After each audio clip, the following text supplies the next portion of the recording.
சப்போட்டால இப்போ பிகேஎம்ல என்ன ஆயிடுச்சு அப்படின்னா நல்ல வெரைட்டி, டேஸ்ட் அதிகமாக இருக்க வெரைட்டி, ஆனால் அந்த சதைப்பற்று ஃபர்ம்னஸ்ன்னு சொல்லுவோம், அந்த உறுதித்தன்மை இல்லாதனால என்ன ஆயிடுச்சுன்னா செல்ஃப் லைஃப் ரொம்ப கம்மியாக இருந்துச்சு. அதனாலே கூட அது பெரும்பாலும் வியாபாரிகள் அதை பெருசாக வரவேற்பு கொடுக்காதனால அதை விவசாயம் செய்யக்கூடிய விவசாயிகளுக்கு பெரிய லாபம் இல்லாமல் இருந்துச்சு. அதோட இன்னொரு சைடு எடுத்து பார்த்தீங்கன்னா கிரிக்கெட் பால், அதுவும் நல்ல வெரைட்டி, சைஸ் பார்த்தீங்கன்னா பெட்டராக வரும், கிட்டத்தட்ட ஒரு 150 ஈவன் பெட்டராக நீங்கள் பண்ணீங்கன்னா ஈவன் ஒரு 200 கிராம் கூட அது நியூட்ரிஷன் மேனேஜ்மெண்ட் கரெக்டாக பண்ணோம்னா அச்சீவ் பண்ண முடியும். ஆனால் அது இருக்கக்கூடிய பிரிக்ஸ் வேல்யூ, ஸ்வீட் வேல்யூ ரொம்ப கம்மியா இருக்கு.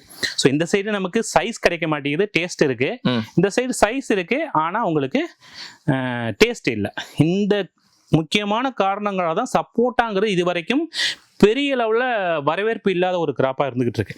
ஸோ இதை அட்ரஸ் பண்றதுக்கு தான் இப்போ நம்ம ஒரு 2 வெரைட்டி கொடுத்துட்ருக்கோம் சார். அதில் இப்போ லாஸ்ட் ஒரு 3 இயர்ஸ்க்கு மேலே நம்ம காலப்பாடி அப்படிங்கிற ஒரு, ஆக்சுவலாக இது வந்து ஒரு மகாராஷ்டிரன் வெரைட்டி, என்னங்கிற நம்ம சொல்லுவோம். இன்னொன்று நம்முடைய தாய் பனானா சப்போட்டா. ஓகே, இந்த 2 ரகத்தை நம்ம கொடுத்துட்டு இருக்கோம். காலப்பாடிங்கிற இந்தியன் வெரைட்டி.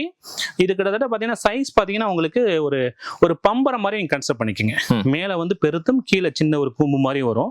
ஸோ ஒரு பம்பரம் மாதிரி இருக்கும் இந்த பழம் பார்த்தீங்கன்னா. இது சைஸ்ன்னு பார்த்தீங்கன்னா ஒரு 80 to 100 கிராம் வரைக்கும் அச்சீவ் பண்ணலாம். இப்போ இங்கே இருக்கலாம் சின்ன சின்ன பழங்கள், பட் ஒரு மெச்சூர்ட் ஃப்ரூட்ஸாக நீங்கள் கன்சிடர் பண்ணீங்கன்னா ஒரு 80 to 100 கிராம்ஸ் வரக்கூடியது. இந்த ரகத்தை பொறுத்த வரைக்கும் வருஷத்துல 2 ஈல் வரக்கூடியது. பிளஸ் அந்த சதைப்பட்டு உறுதித்தன்மை, ஃபர்ம்னஸ் பெட்டரா இருக்கு. ஸோ செல்ஃப் லைஃப் பெட்டரா இருக்கு. இதை அடுத்து நம்ம கொடுத்துட்டு இருக்க வெரைட்டி தான் நம்முடைய பனானா சப்போட்டா சார். இது வந்து ஒரு ஓவல் ஷேப்பிங் சார், மேலையும் ஓரளவு சிறுத்து இருக்கும், நடுவுல பெருத்து திரும்ப சின்னதா வரும் கொம்பு மாதிரி. அப்ப இது ஓவல் ஷேப்ல வரக்கூடியது. இந்த சப்போட்டா ரகத்தை பொறுத்தவரை இதுவும் வருஷத்துல 2 கிலோ வரக்கூடியது.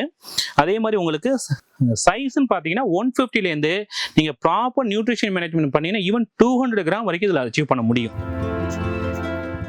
இப்போ கிட்டத்தட்ட பார்த்தீங்கன்னா நமக்கு ஒரு 110 கிராம் இருக்கு. மெச்சூர்ட் ஃப்ரூட்டே 110. ஆமா சார், இது என்ன மெச்சூர்ட் ஆகலைங்க சார்.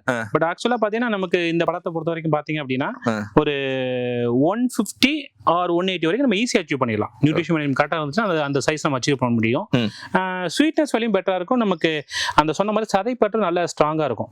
அந்த நல்ல உறுதித்தன்மையோடு இருக்கிறதுனால லாங் டிரான்ஸ்போர்ட் பண்ண முடியும். இந்த காரணங்களால தான் இந்த 2 வாட்டியும் கொடுத்துட்டு இருக்கோம். ஸோ சப்போர்ட்டான விலை கிடைக்காது அப்படின்லாம் கிடையாது. சிக்கல் எங்கே இருந்துச்சு அப்படின்னா ட்ரேடருக்கு தான் மெயினாக.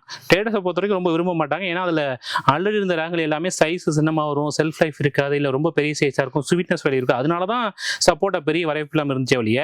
இந்த 2 ரகமும் கண்டிப்பாக ஆல்ரெடி இப்போ காலப்பாடிங்கிறதா மகாராஷ்டிராவில் எக்ஸ்போர்ட் பண்ண ஆரம்பிச்சிட்டாங்க.